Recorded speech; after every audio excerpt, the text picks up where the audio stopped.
She didn't make an announcement. There was no moment where she stood in front of a mirror and declared, I'm becoming someone new. In fact, if you had asked her, she might have told you she was just tired. Tired of doing things the way she had always done them. Tired of pushing herself into rhythms that no longer fit. Tired of carrying something meaningful, but now felt heavy in her hands. And that part confused her because she loved what she had built. She loved the conversations, she loved the voice, the connections.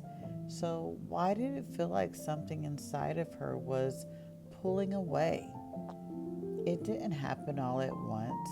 It showed up in small moments, a pause before sending an email, a quiet resistance to opening her laptop, a thought she almost pushed away.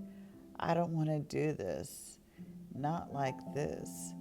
And when she finally let herself hear it, it made her sad because she thought it meant she was losing something. But what she didn't realize, not yet, was nothing was being taken away from her. Something was just loosening. She has spent so much time learning how to show up, learning how to be seen, learning how to speak, learning how to hold space for others. And she had done it well, so well that people began to find her, to listen, to feel her presence, even through a screen.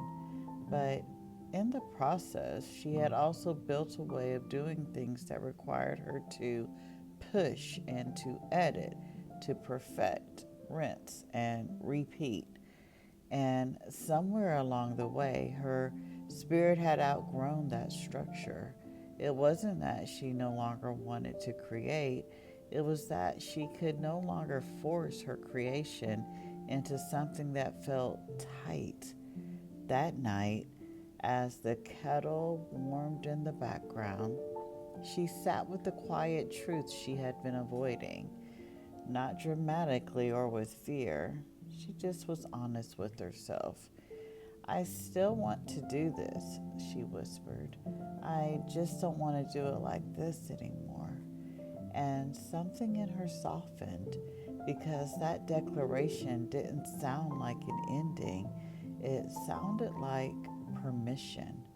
She thought about all the ways that she had been showing up differently lately in rooms and in conversations, in the moments that didn't require editing or uploading or perfect lighting.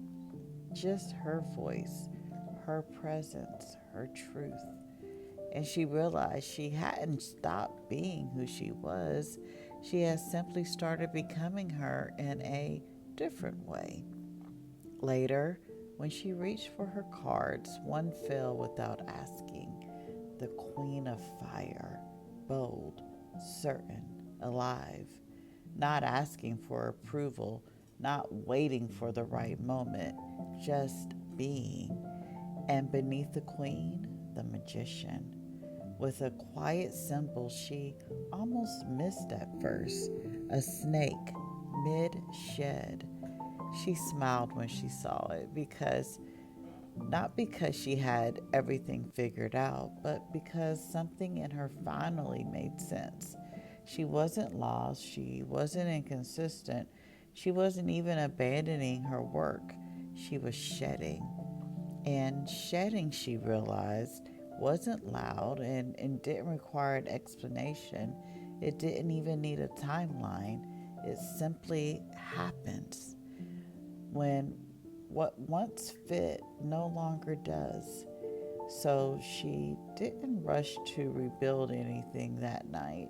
She didn't make a plan. She didn't force clarity where it hadn't arrived yet. She just sat there, feeling the quiet space between what had been and what was becoming. And for the first time in a long time, she didn't try to feel it because somewhere deep within her she knew the fire would return.